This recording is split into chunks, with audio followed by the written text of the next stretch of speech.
All right, atomic structure and properties is where we're starting today. All right, so when we look at this, a lot of times you'll see a chart similar to this on the test. I would not be surprised if you would see something like this. This is very common to show up on there. So this is your mass spec. So they're talking about bromine here. Why are there two separate groupings of lines here? Nope. Why are there two separate lines there? Why are there two separate sets of lines? Here this is a set of four lines. Different elements? Nope, it's all bromine. Oh, isotopes. There's four lines here and there's three lines here. Oh, is that ionization energy? It is not ionization energy. What? It's a Brinkelhoff, right? Okay. So here is bromine by itself, and there's four versions of that. And then here is Br2, okay? Which makes sense because 80 times 2 is 160, right? Okay. So what are the most common types of, what is the most common isotope? Bromine what and what? There's two lines here. There's four lines here. Which two are the most common? The first and third. Okay, so what's the mass of that? 79.8. 79 and 81, right? Okay. Now, what is different about these four isotopes here? They have a low intensity. Nope, as far as particles are concerned, what is different about the four? The number of neutrons, right? It's not protons. If it was protons, then it wouldn't be all bromine, okay? So it's not protons, it's the number of neutrons that are there. Electrons are ions, not isotopes. Right? Electrons, they deal with ions. Yeah, yep, changes in it. Okay, so this middle one here is the most common form. So that probably consists of what two isotopes?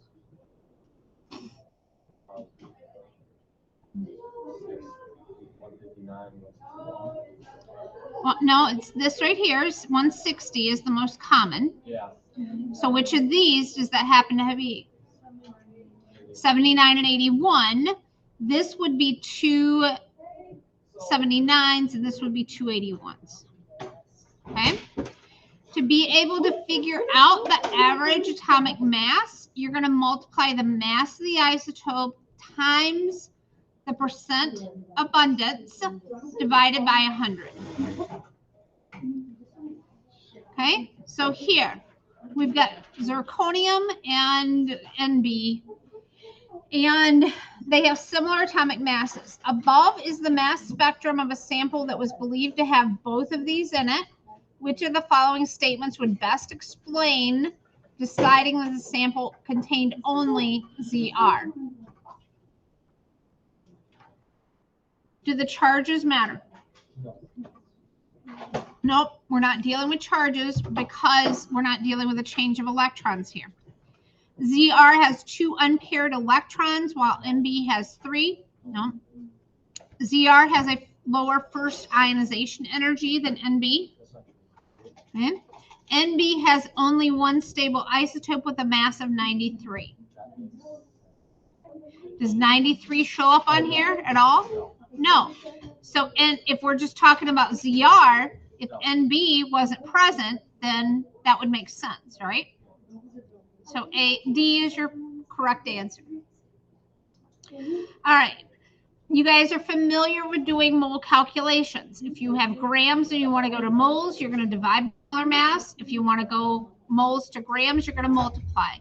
And then you've got Avogadro's number. Remember, you could also do that with atoms.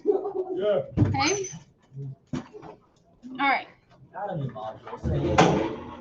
How many moles of carbon are in 88 grams of propane?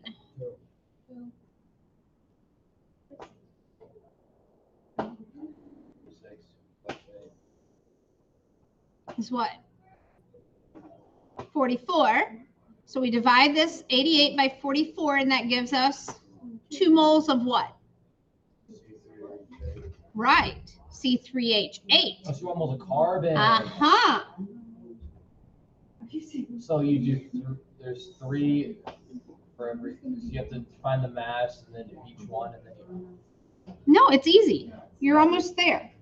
You had this, you had moles of this, right? Yeah. And for every 1 mole of this, you've got, so 6. So, because 3 times 2, which you already had, is 6. I didn't read the question. I didn't either, and Isabella caught me on it. That makes sense. I was thinking 2, and she's like, and then the answer came up as C, and I'm like, and she's like, Lippy, it's carbon. I'm like, Or she did that. ladies, my hens. All right. All elements and molecules are made up of atoms. Substances with the same atomic mass makeup will have the same average masses. Ratio of masses then is independent of the size of the substance. So what they're saying is if we ratio like water, okay, it's 11% hydrogen, 89% oxygen. It doesn't matter if we have this much or this much, the percentages are still going to be the I same. forgot how to do that. Okay.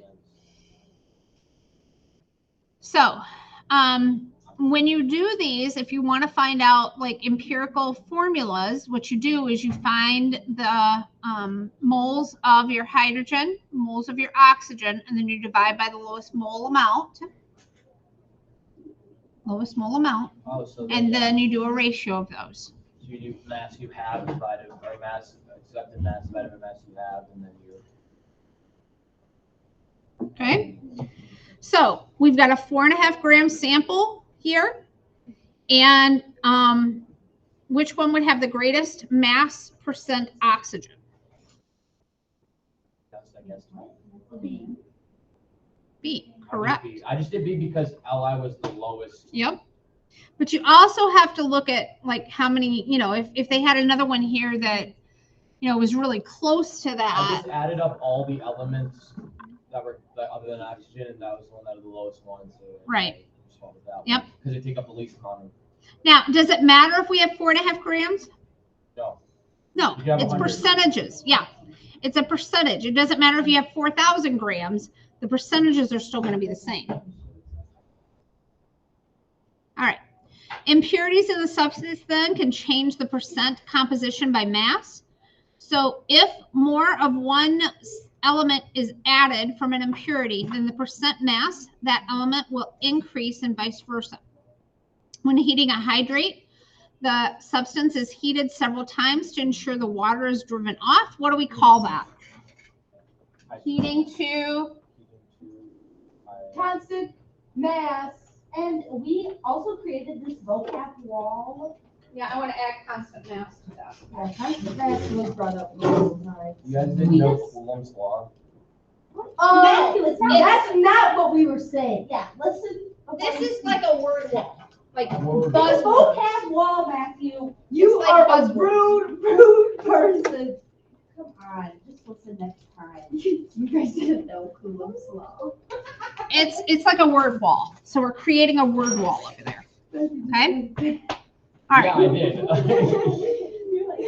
So we've got mass percent by oxygen here in pure glucose is 53.3%. Chemist analyzes the glucose and determines that the mass of oxygen is only 49.7. Which of the following impurities would count for that low mass percent of oxygen? I said A because it's the only one that didn't have oxygen in it. Yes. Yeah. Look for those things that are kind of Is that what you misnomers. did too? Yeah, I had no idea. I was like, well, A is the only one that doesn't have oxygen in it, so that's probably the only one that's going to make everything else rise, which will make the percent. All right. Mass percent then can be used to figure out the composition of a substance. Percent mass can be used to find the empirical formula. Remember, that's a ratio of the moles of each element. So quickly solve that. Take your percent to mass, then take your mass to moles, divide by the smallest mole amount, and then multiply till whole. Molecular formula then is just the empirical formula, and it ends up, you end up dividing the molecular mass by the empirical, and then using that to determine, yep. Multiply all of them by that number. Okay, so we've got 14 grams of nitrogen and 32 grams of oxygen. What is the empirical formula? C. How do you do empirical formulas? Well, You're going to divide by the molecular mass. So divide nitrogen by 14. That's what nitrogen is. So that's 1. And then this gets divided by 16. So that's 2. So it's a 1-to-2 ratio. C. Why? Why? Salt on it. I didn't have salt. Why are you saying? Why are you? I love cucumbers. Help. I can ask questions. What time are you doing? What are we doing now? But that's I don't. Did we even talk about this? Mm-hmm. I do not remember. Does anyone remember this? Yes, I do. Do you actually? Do you really? Okay, so Would we? you guys, can you play your video like in the back room or something? Yeah. All right. So gravimetric analysis is where, yeah, we did this. We just didn't call it this fancy term. Okay. So you figure out the amount of analyte by the mass. Figure out. Can you pick that up and move it? You are so loud.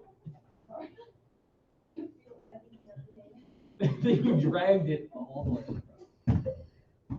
Okay, so when we do these, it's oftentimes like a percent comp problem or an empirical problem. You might end up analyzing like a precipitate that was left over. You might have a dehydration of a hydrate and you're getting the mass of that. You might have a precipitate where you're getting the mass of the precipitate and letting it dry out and then going from there. So you're always going to go into moles though, and then use those mole ratios to convert between various substances. So for example, here, if we had this salt in here, okay, they've dissolved the salt in here, and let's say that they wanted to figure out how much lead was in that. Yeah. Okay. But it was mixed with this other stuff. So they didn't know the percent of lead. So what they would do is you would mix something in that's going to make that lead come out and precipitate. And then you heat. Okay. You could heat it and drive. Well, no, if you heated it and drove it off, it would leave this other stuff behind. So what you're going to do, yep, you're going to filter it. And then you're going to let this dry until it reaches a constant mass. Okay. So you're going to mass that solid after you've allowed it to dry out. Yeah. Does that make sense? Now, if you ended up having a mass that was too large, a couple things could have happened. You could have had a contamination of this. Maybe there was something on your filter paper already, or there was something mixed in there that got filtered out that shouldn't have. So that could have caused your mass to be too large for this. If you didn't allow this to fully dehydrate, so maybe you masked this before all the water evaporated out, then that's going to measure too high. If you lose some of this stuff down into here, maybe there's something wrong with your filter paper, you punched a hole in it or something like that, then you're going to end up with a mass that's too small. Okay? All right. Then we went on to Yay! I love this stuff. electron configuration. I could do this for literal hours. I love it. Hey, Matthew. Hey, Okay. Ellie, I don't want it. See, Ellie, I don't. you guys are so rude to each other. Let's like. It's because we've been That's in what I school have with to each face other for the this. past We're like. like siblings. We've been in school for each other I don't almost all of believe our you. lives. Okay, I love getting a cucumber for me from Mr. Butterfield's room. You actually- Put salt on it. Do you actually want one? Well, I was afraid to go up there. I'll get one. All right. So electrons in occupied inner orbitals whose electron levels depend on the nuclear charge and average distance to the nucleus. Electron configurations and orbital diagrams, you are likely to see or have to write or draw these out. Yes. Okay. Electrons occupy the lowest energy level available. They have a maximum of 2 electrons in each energy orbital. Each must have an opposite spin. In orbitals of equal energy, each one of these has the same amount of energy. Yeah, Lippy, there was those laws that like do Right. you have to know those? You need to know how they work, but you don't need to know the names. But I Right. can know, but I can Like I don't- Pauli exclusion principle, Hund's law. So I can say that, oh, there's an up and down arrow rather than filling all the way across with the up arrows and up and down, and there's an empty orbital. Yes. Yep. So we're going to talk about issues with some of these in just a second here. Okay. All right. So here's an example of these.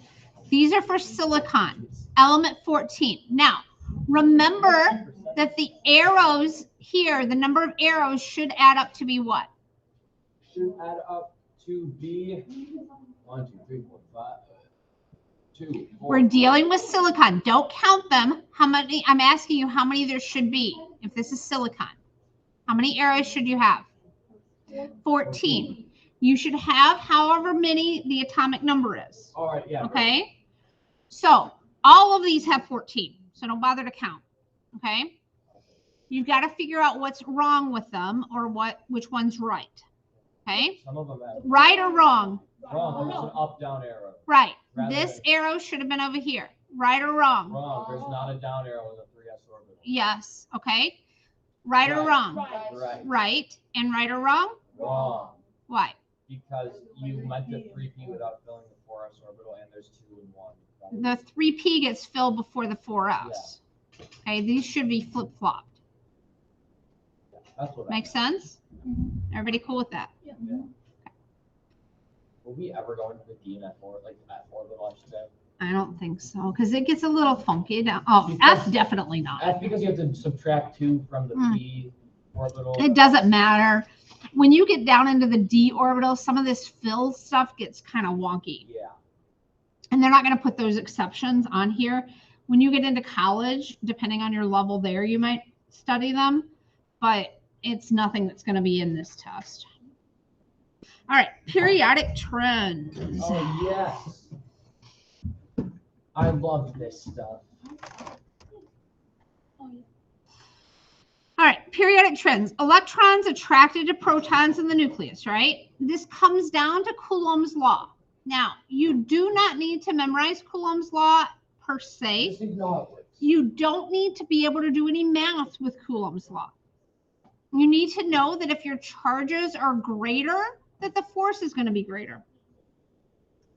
If the distance is greater, what's going to happen to the force? It's going to be less. It's like magnets, right? I love magnets.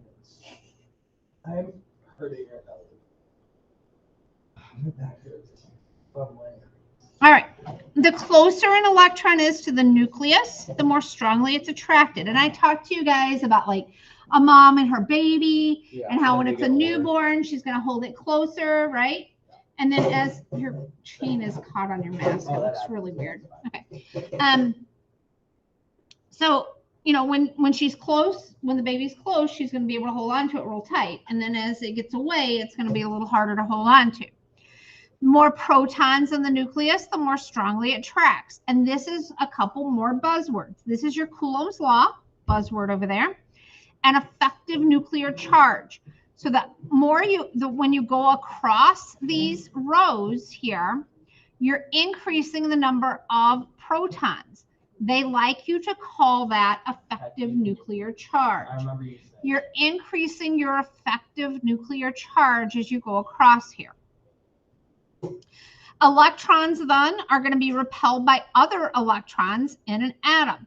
If valence electrons are shielded from the nucleus by other electrons, you have less of an attraction of the nucleus. So as the thing gets bigger, there's more distance. There's also some shielding of those electrons. They're, you know, it's getting further away from the nucleus. It's harder for, you know, it's kind of like when your kids get a little older and they're playing around and, you know, they go around the corner, you can't see them anymore. Okay. They're shielded from you. So you don't have as much control over them. All right. Great analogy. I try. Would Coulomb's law and like effective nuclear charge not be kind of the same thing then? I guess. Effective nuclear charge has to do with the idea that water is concentrations. So as you go across the periodic table, you're increasing your effective nuclear charge, but this distance isn't changing much because this is all in the same level here. Okay. So the effective nuclear charge is that as you keep adding extra protons across here, you're adding in more pull on the electrons. And can't there be like 8? Like how does the like it goes like 2 electrons in one ring and then it's 8 for the rest, right? Or how does it work? So your first one has 2. Your second level has 8 because you've got 2s and then you've got 2p. So you've got 2 here and then you've got 6 here. So this is your 2s. This is your 2p. Then you go 3s, 3p. Then it goes 4s, 3d. So these are your 3d electrons here. And then 4p. Then it goes in the F gets minus. So this is 5s, 4d, 5p. Then you go 6s, but remember you got to go numerically. So you're going to go from here down to here. So this becomes 4f. Then this is 5d, 6p, 7s. Then you go down here. You see how it works? Yeah. And if you just follow, it's like chutes and ladders. You follow the numbers. 56. Oh, here's 57. Oh, so F and D both like follow the same rule, like minus. Like if This is -1. This is -2. So this is 5D. This is 4F. Lippy, do we have to know like the names of like the alkali metals, or like the where they are? Well, alkali are here. Alkaline are here. These are your halogens and your noble gases. I would say that those are the 4 groups that you should definitely know. Alkali, alkaline, halogens. Noble gases. And then down here, these are easy because they start, lanthanide and actinide, those are the elements that they start with. Oh, I never realized that. Yeah. So that's easy, I think. No, I agree.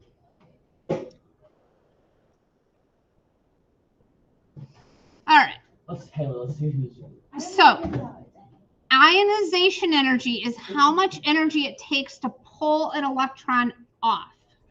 Okay. So you've got sodium, and then right next to it going this way, you have magnesium. So is it going to be easier or harder to pull an electron off of magnesium? Harder. Why? Because it's closer to the. What is the buzzword? It has a higher effective nuclear charge. Yes. Magnesium has a higher effective nuclear charge than sodium. Okay. Now, atomic radius. Is this going to be smaller or bigger than sodium? Smaller, because as you move across, you're increasing your effective nuclear charge, pulling those electrons in tighter.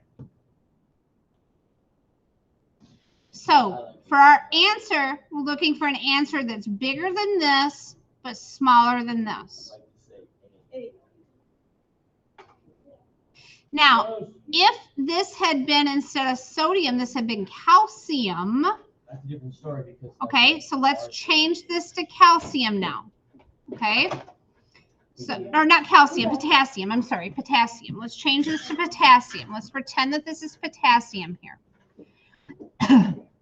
Is it going to be easier or harder to pull an electron away from potassium? Easier because that's a higher radius. Right. It has more electron, Matthew, it has more electron shielding. Yes. Okay, that's the buzzword. I should put that up on the board too.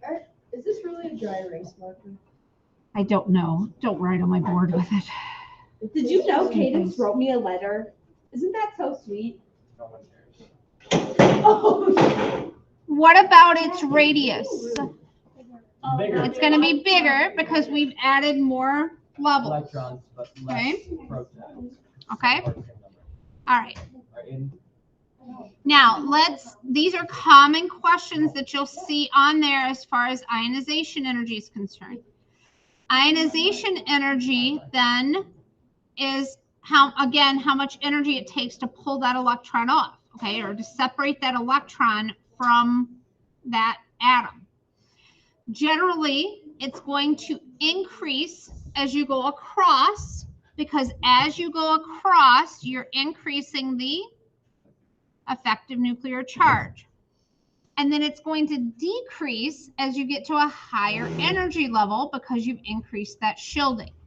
Now, let's talk about this graph and some kind of funky things that we see with it, okay? So here, I've gone up to helium. I've gone down here to lithium. Why did this go down so dramatically when we got to lithium? Right, we have increased our levels. We've increased our distance from the nucleus. Now we've gone to beryllium here, and then it ducks back down a little bit. Why? Right, we've gone from the S orbital to the P. So we've gained just a little bit of distance, very little, but a little bit of distance away from that nucleus. Then we go up, up, up, and then all of a sudden we're back down. Why did it tick down here?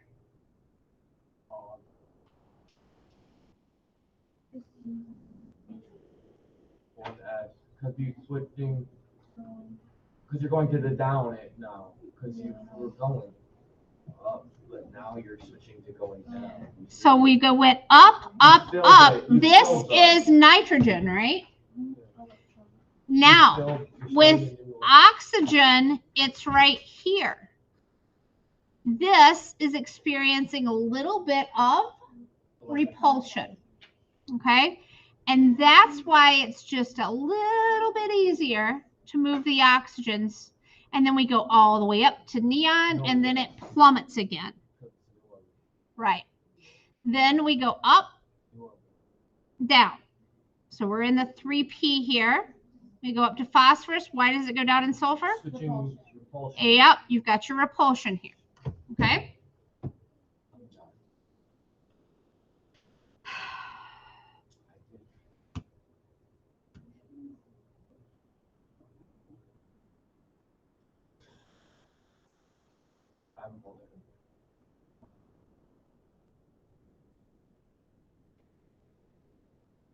Lippy, you're right. It looks great. Okay. So we are trying to figure out here which one of these is the proper arrangement. Which one of these is the hardest to pull an electron away from? Magnesium. No. Yes. No. No. Fluorine is the hardest to pull, so it's going to be one of these three answers here. Yep. Okay. Oh, it won't let me. So it's going to be one of these three. Now we've got to figure out here. Okay, which one's going to be the easiest one? Magnesium. So now we've got our answers down to these two. Now it comes down to carbon and nitrogen. Which one of these is going to be easier to pull out? Carbon, which leaves nitrogen. So A should be our answer. That's what I got. I don't know why I said before.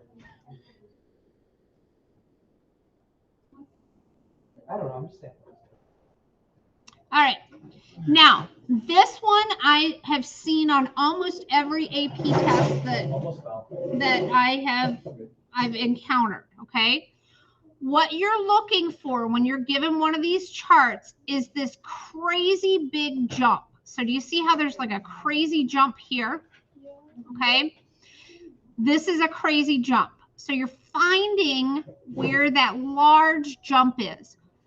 Wherever that large jump is, you're going to count how many electrons happen before that jump. So here is 1, 2, 3. That means that this is going to be in your third This is going to be in, I guess it would be column 13 but you're just looking at S&Ps, okay? So this would have had lost 3 electrons before it got to a noble gas. Here, this would have lost 5. Here's your crazy jump. There's your 5. Make sense? Okay. So, oops, I can't get rid of those things. So where's my crazy jump here? It's 4. No, 5. It's between here, right? So this would have lost 4 electrons before it became a noble gas. Which one of these would have lost 4 electrons before it became a noble gas? Carbon. That makes sense how you do those? That should be a no-brainer. Everybody should get those right. I was thinking the right thing, I just can't count. She said phosphorus. Well, see if you can count to 8 by the time you get to the AP exam. I just had to point you out because I circled.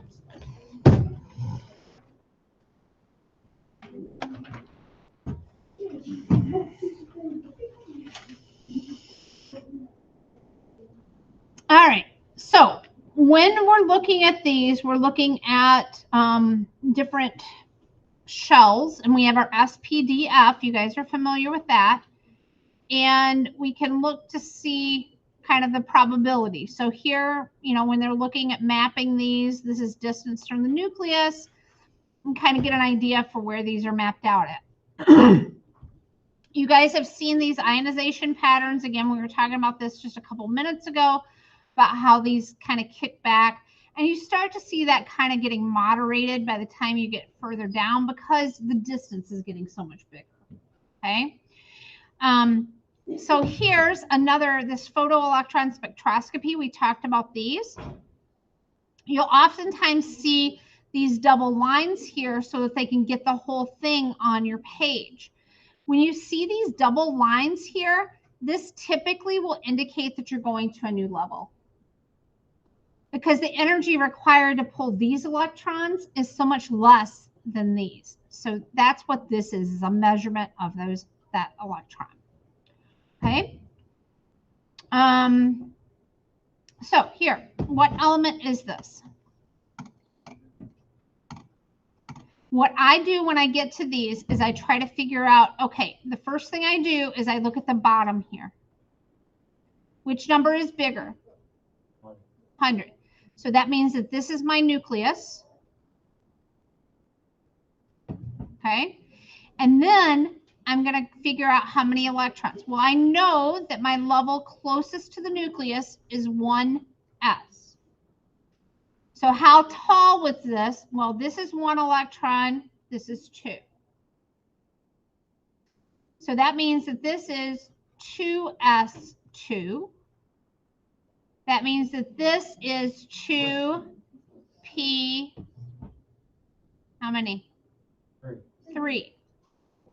Because if this was 1 and this was 2, it makes sense that would be the third one. So what element is this? I'm going to add these up. 2, 4, 5, 6, 7. 7 on the periodic table is nitrogen. Does that make sense? Yep. All right.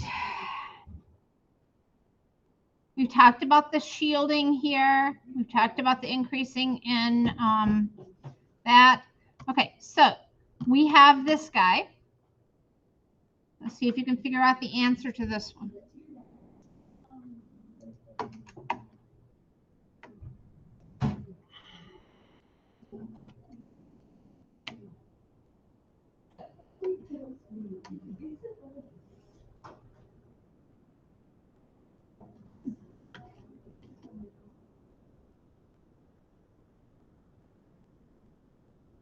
What you got? Okay, she says D. Anybody want to dispute that? Is that what everybody else got? No?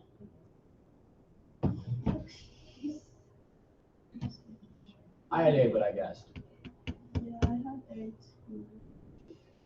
All right. The answer is A. Let's talk about why. Sulfur has a greater effective nuclear charge than phosphorus. So that is true. Sulfur has how many electrons? 16. This has 15. Sulfur has a greater electron repulsion than phosphorus. So they're talking about the 3p level now. So this first one talked about this right here and why this was 13 and this was 16. Well, this one has a higher effective nuclear charge than this one. Now they're focusing on this. So why does this have a greater number as phosphorus and this have a smaller number as sulfur?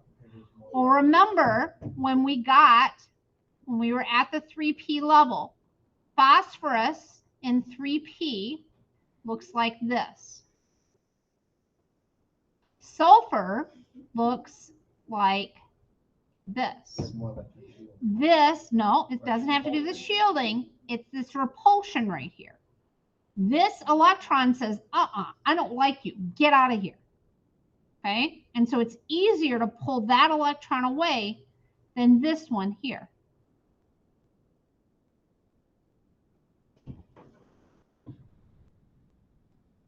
All right. Now, remember how I told you to remember these. For infrared radiation, I told you that this vibrates. And I told you, remember your hands, you can rub your hands together. No. That's heat, right? That's what infrared is heat.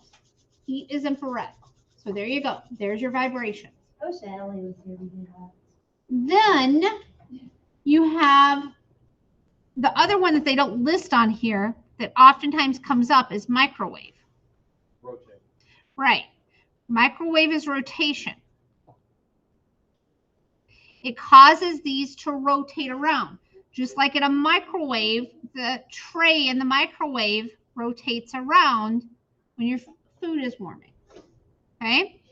Then light, X-ray, or UV, these are going to cause transitions. So they're going to cause the electrons to jump up levels that they wouldn't normally. So anything light or above on the EM spectrum is going to cause that to happen.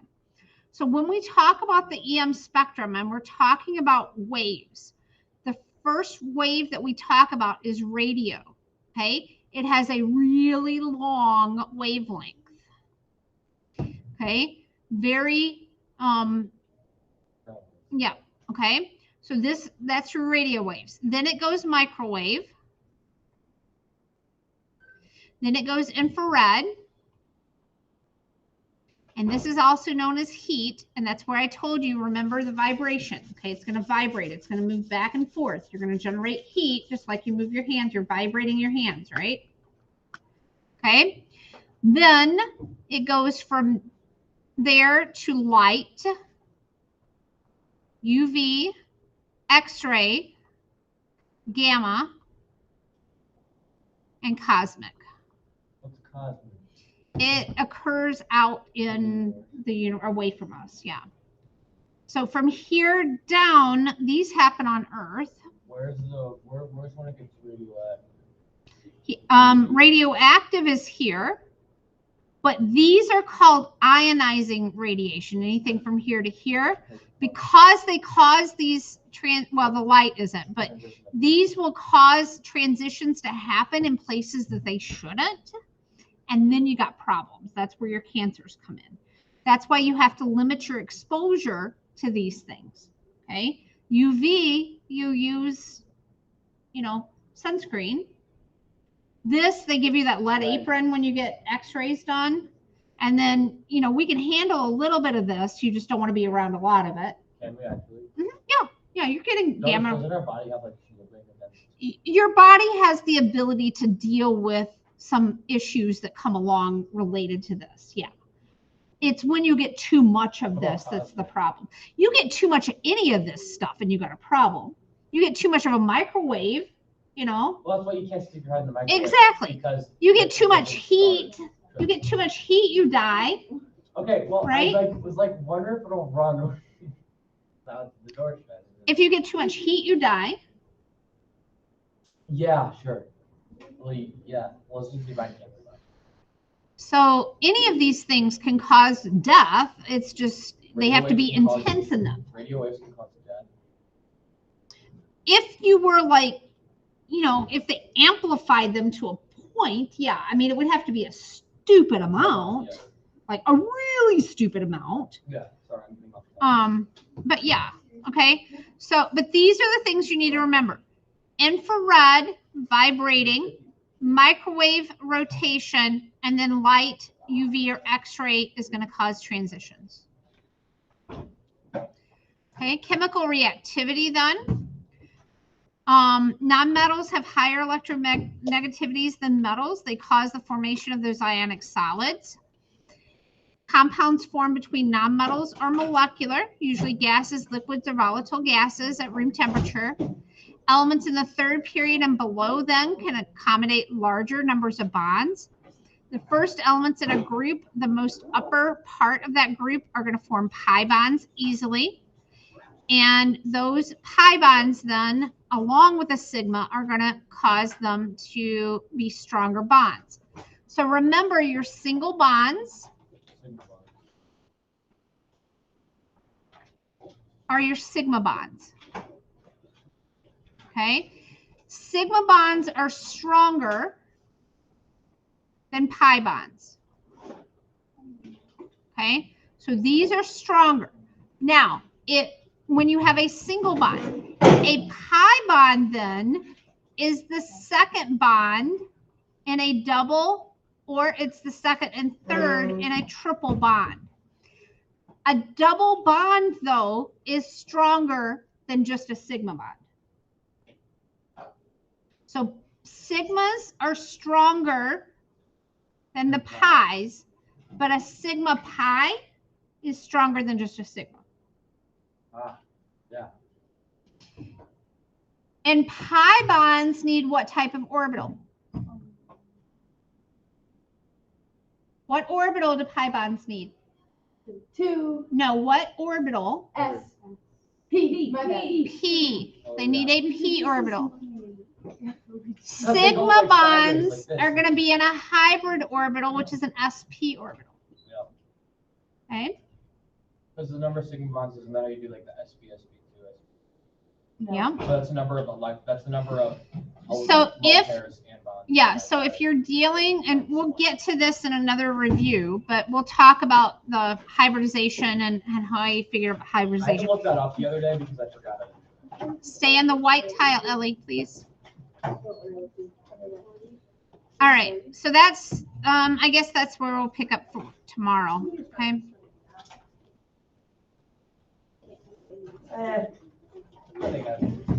I decided when I'm starting to start. I'm starting April